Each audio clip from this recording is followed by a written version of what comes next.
এই আব্বা, তুমি এটা কি করতেছো? রেস্টুরেন্টে কি খাইতে আইছো না আমার মাইন্ড ডুবাইতে আইছো? কি কস বাপ, আমি কি এমন করলাম যে তোর মানিজ্য ডুবে যাইব গা? কি করছো না? এটা তোমার বাড়ি না যে তুমি প্লেট হাত দিবা। এটা রেস্টুরেন্ট, এমন হাত দিলে বেসিনু গিয়ে আদুম লাগে। আর তোমার যদি হাত দুয়ারি হইতো তুমি আমারে কইতা, আমি তোমার বেসিনু লিয়ে দিতাম। আমি তো আর জানি না রে বাজান, যদি জানতাম তাইলে কি আর প্লেটে হাত দিতাম? জানো না দেখে কি যেমন চা তা করবা? কোনো কিছু করার আগে তো আমার জিগাইবা। ছোটবেলাতে তো এই বাসন হাত ধুয়ে দিয়ে বড় হয়েছে। আচ্ছা বাজান, তুই যেমনি যেমনি কবি আমি এমনি এমনি করব। ওইটার জি স্যার বলেন। এই প্লেটগুলো চেঞ্জ করে দাও আর আমাদের খাবারটাও দিয়ে যাও। এই যে স্যার আপনাদের চাউমিন। আর কিছু লাগলে আমাকে ডাক দিয়েন। হেই, তুমি এটা কি করতেছো? এতক্ষণ তোমার কি বুঝাইছি? চাউমিন খেলে তো কাটা চামিচ দেখাও লাগে, হাতে খাইতেছো কি লিখিয়া?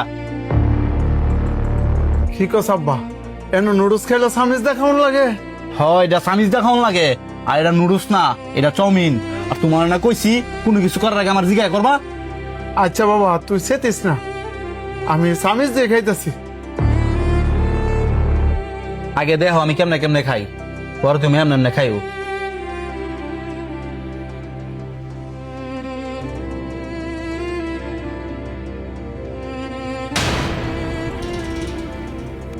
এমনি কি মানুষে খায়? তোমার রেস্টুরেন্ট লইয়ে কি আমি ভাব করছি? ফাতুম তো তোমার যা যা কইতাছি তুমি সব উল্টা কাজ করতেছ। বাবা তুই সেত্তা সৎকে রে, আমি তো তোরে প্রথমেই কইছি আমি কোনোদিন এমন বড় হোটেল আই নাই। আর আইসি না দেখেই তো তোরে কইলাম লই আইতি। তোমারে লইয়ে এম ভাব করছি। আসলে আপনার আব্বাই ভাব করছে আপনার মতো একটা সন্তান জন্ম দিয়া। কি কইতাছেন এইসব উল্টা পাল্টা কথা? উল্টা পাল্টা কথা আমি কইতাছি না, উল্টা পাল্টা কথা কইতাছেন আপনি। যেই বাবা সুডুবালা হাতে ধরায় খাবার খাওয়া শিয়েছে, যেই বাবা সুডুতে বড় করছে, আর আজকে আপনি ওই বাবার এই খাবার খাওয়া শিয়াইতেছেন।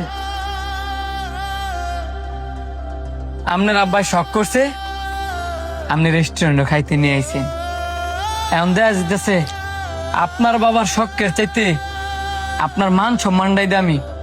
আপনার মান সম্মানটাই যদি দামি হয় তা আপনার বাবার আপনি রেস্টুরেন্টে খাইতে নিয়েছেন গেলে গিয়া। এই মিয়া, তুমি যখন ছোটবেলা তোমার বাপের কাছে শখ করতা, তোমার বাপে হাজার কষ্ট করে হইলো সেই শখটা মিটানোর চেষ্টা করছে, তখন তো উনি বিরক্ত হয় নাই? আর তুমি সামান্য রেস্টুরেন্টে খাওয়াই তাই না বিরক্ত হয়ে গেছো গা? আমরা কালো কথা হইতেছি, বাপের মর্ম কি হ্যাঁ বুঝে? যদি বুঝতো তাহলে বাপটার লগে কি হ্যাঁ এমন খারাপ আচরণ করতো? এই বেড়া, তোর তো উচিত ছিল তোর বাপে যেহেতু খাইতে পারে না তুই নিজের হাতে তুলে তুলে খাওয়াই দিতি।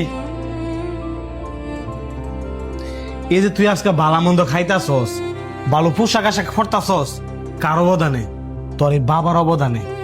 একটা ছেলে মানুষের বট গাছ হলে যে তার বাবা, আর তুই এই বাবারে খেয়ে যেতেছস, ধমকাইতাছস। শোন ভাই, তোর একটা কথা কই, আল্লাহ তাআলার বিচার অনেক কঠিন। এই যে তুই তোর বাবার লগে খারাপ ব্যবহার করতাছস, আখেরাতে তো শাস্তি পাবি ওই। ভবিষ্যতে যখন তোর ফলাইব, তুই তোর বাবার লগে যে ব্যবহার করছস না, তার চেয়েও খারাপ ব্যবহার তোর সন্তান তোর লগে করব। শোন, গাছ বাচ্চা থাকতে গাছের যত্ন নে। আব্বা তুমি আমার মাফ করে দাও।